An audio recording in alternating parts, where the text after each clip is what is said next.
morning, everyone. I hope you are having a blessed day. Today is January 12th. It's kind of hard to believe we're almost 2 weeks into the month of January. We are reading in the book Maranatha. Today's message is entitled Last Warnings of the Third Angel. And the scripture for today is Revelation chapter 18, verse 1. After these things I saw another angel come down from heaven, having great power, and the earth was lightened with his glory. The angel who unites in the proclamation of the third angel's message is to lighten the whole earth with his glory.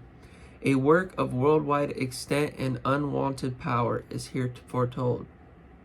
The Advent movement of 1840 to 44 was a glorious manifestation of the power of God.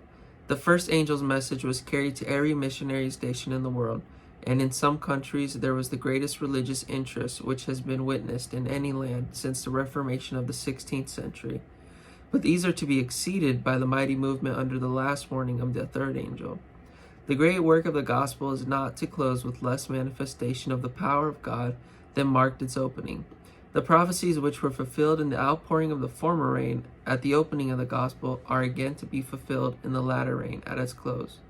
Servants of God, with their faces lined up and shining with holy consecration, will hasten from place to place to proclaim the message from heaven. By thousands of voices all over the earth, the warning will be given. Miracles will be wrought, the sick will be healed, and signs and wonders will follow the believers. Satan also works with lying wonders, even bringing down fire from heaven in the sight of men. Revelation 13:13. Thus the inhabitants of the earth will be brought to take their stand. The publications distributed by missionary workers have exerted their influence, yet many whose minds were impressed have been prevented from fully comprehending the truth or from yielding obedience. Now the rays of light penetrate everywhere.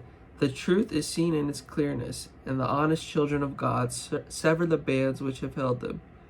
Family connections, church relations are powerless to stay them now. Truth is more precious than all besides. Notwithstanding, the agencies combined against the truth, a large number that take their stand upon the Lord's side. So, here at the end of time in the book of Revelation, you have three last warnings to the earth. Babylon the Great is fallen. That's the second message. Fear God and give glory to him, for the hour of his judgment is come. That's the first message. And the third one is to get out of Babylon. Do not partake of her sins. And so that third message is going out now. And after these three messages in the book of Revelation, we have the second coming. So these are the final three messages to the earth.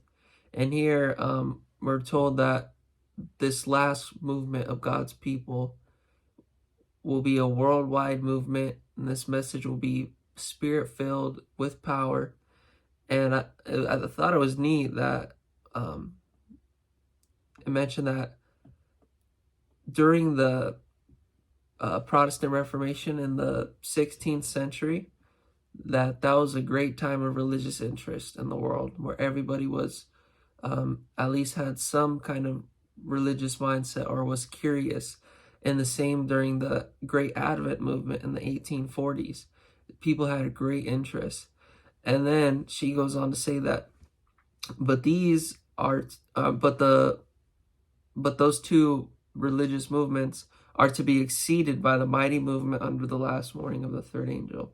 So we can expect that coming soon that there's going to be, already in the works, a great worldwide movement to proclaim the everlasting gospel to them that dwell on the earth. So, my friends, I just pray that you and I can be a part of that and do our part by God's grace to hasten the Lord's coming and to spread the three angels' message.